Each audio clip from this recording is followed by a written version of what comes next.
Assalamualaikum warahmatullahi wabarakatuh. Hello children, good morning. How are you today? Okay, fine.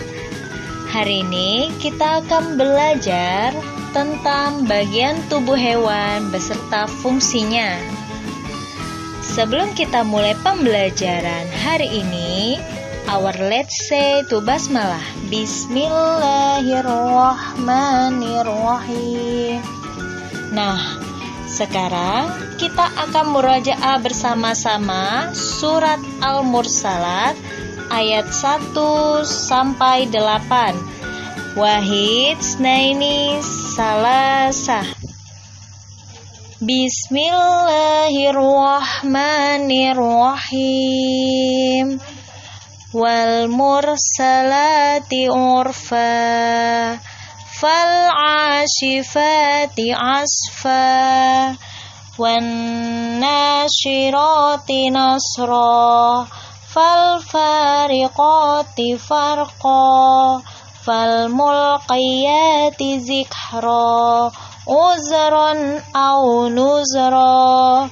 Innama tu'aduna lawaqi, fa'izan nujumu tumisat, sadaqallahul azim. Oke anak-anak bunda, sekarang kita sudah selesai murajaah. Silakan anak-anak bunda menonton video pembelajaran IPA hari ini dan kemudian mengerjakan soal di lembar kerja. Oke, selamat menyaksikan. Nah, adapun materi yang akan kita bahas pada kesempatan kali ini yaitu tentang bagian tubuh hewan serta fungsinya. Nah, adapun bagian tubuh hewan itu secara umum terdiri dari bagian kepala, bagian badan, dan bagian alat gerak.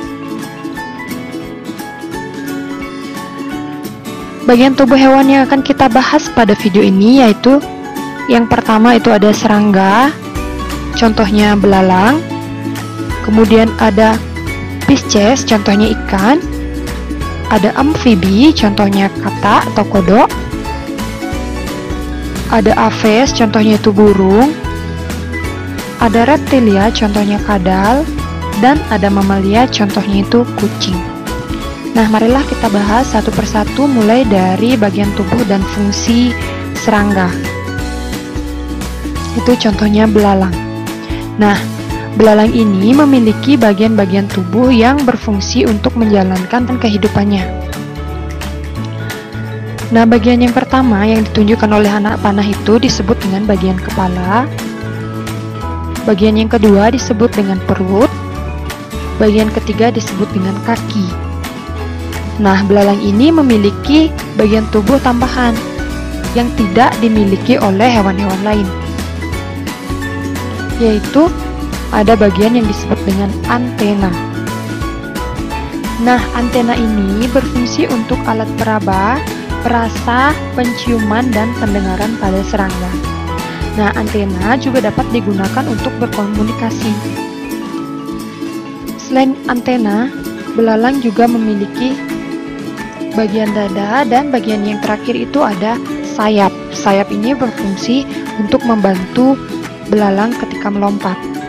Nah, kalian bisa perhatikan pada gambar, kaki bagian belakang dan kaki bagian depan belalang itu ukurannya berbeda. Jadi kaki bagian belakang itu lebih panjang yang berguna untuk belalang melompat tinggi. Seperti itu ya. Nah, jadi si belalang ini memiliki 6 kaki. Kemudian hewan yang kedua yaitu ada ikan. Nah, berikut ini merupakan gambar dari tubuh ikan. Adapun bagian tubuhnya itu yang pertama disebut dengan kepala. Kemudian bagian kedua disebut dengan mata. Bagian ketiga disebut dengan insang. Nah, jadi letak insang ini berada di bawah penutup insang. Jadi penutup insang ini namanya operculum. Di bawah operculum ini ada insang ikan. Insang merupakan alat pernapasan pada ikan. Nah, bagian selanjutnya yaitu ada badan. Bagian kelima disebut dengan sirip. Dan bagian yang terakhir disebut dengan ekor.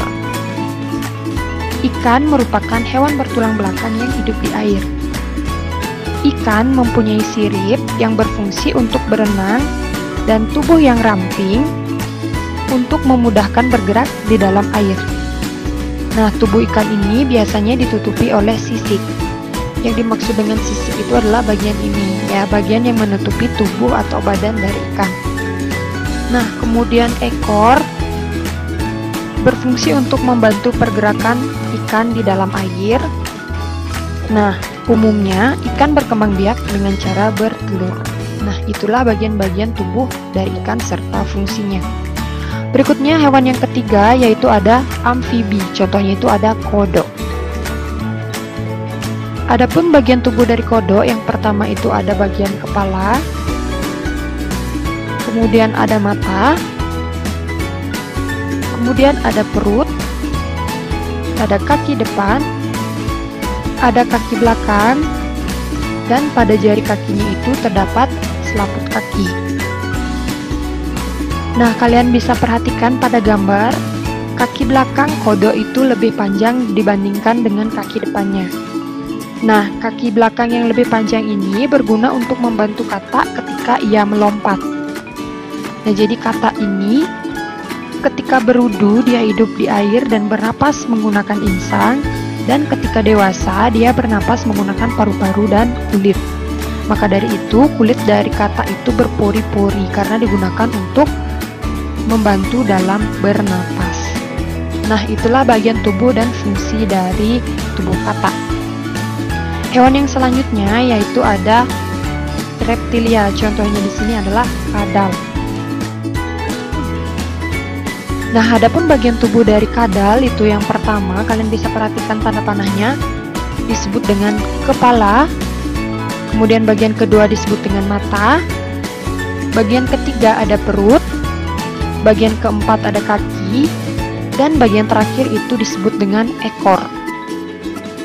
Nah, hewan reptilia ini merupakan hewan bertulang belakang yang bersisik dan bernapas menggunakan paru-paru. Kadal memiliki tubuh panjang dan ramping yang beruncing ke belakang dan berakhir dengan ekor. Kadal memiliki leher yang panjang dan pada badannya terdapat 4 kaki dengan 5 jari pada tiap-tiap kakinya. Nah, ekor kadal yang panjang membantu dalam pergerakannya. Beberapa jenis kadal akan memutuskan ekornya jika berada dalam keadaan berbahaya. Ekornya yang putus akan bergerak-gerak dan menarik perhatian pemangsa, sehingga kadal dapat melarikan diri dari musuhnya. Nah, itulah bagian tubuh dari kadal. Hewan yang selanjutnya yaitu ada aves. Contohnya di sini ada burung. Nah, berikut ini merupakan bagian tubuh dari burung. Yang pertama itu ada bagian kepala, yang kedua bagian paruh, yang ketiga bagian badan. Ini merupakan bagian badan dari burung. Kemudian yang keempat itu ada sayap, yang kelima ada bagian kaki, dan yang keenam itu ada bagian ekor. Burung adalah hewan yang mempunyai sayap dan tubuhnya ditutupi oleh bulu. Nah, bulu burung ini berguna untuk menjaga suhu tubuh burung dan membantu burung ketika terbang. Nah, sayap burung selain digunakan terbang, juga berfungsi untuk menjaga keseimbangan burung. Nah, kalian bisa perhatikan bentuk pada paruh burung itu berbeda-beda. Bentuk paruh burung yang berbeda itu disesuaikan dengan jenis makanannya. Begitupun juga kakinya. Jadi bentuk kaki setiap burung itu berbeda-beda disesuaikan dengan apa yang menjadi makanannya.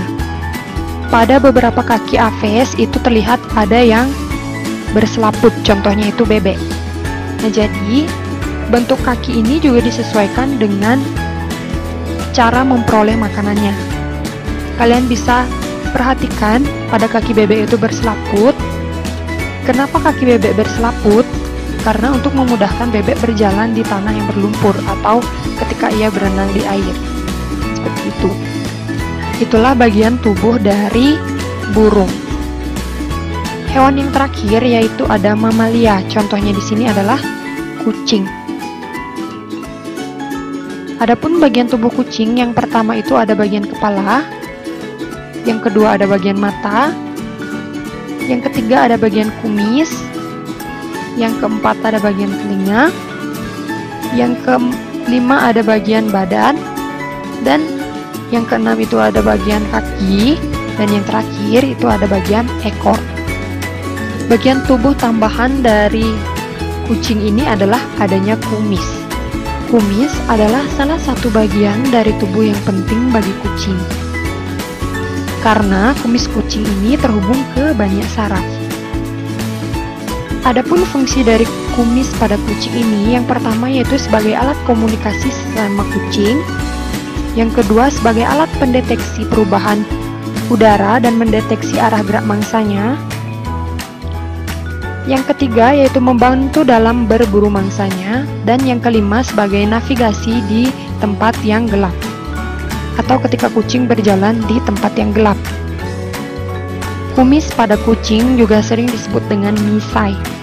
Nah, selain kumis, kucing juga memiliki ekor. Nah, ekor ini berfungsi sebagai alat keseimbangan pada kucing. Nah, itulah bagian-bagian dan fungsi tubuh pada hewan. Nah, itulah penjelasan kita kali ini mengenai bagian-bagian tubuh hewan dan fungsinya. Silakan anak bunda, bagi yang belum paham boleh diulang kembali video pembelajarannya. Bunda akhiri. Wassalamualaikum warahmatullahi wabarakatuh. Bye bye. See you tomorrow, guys.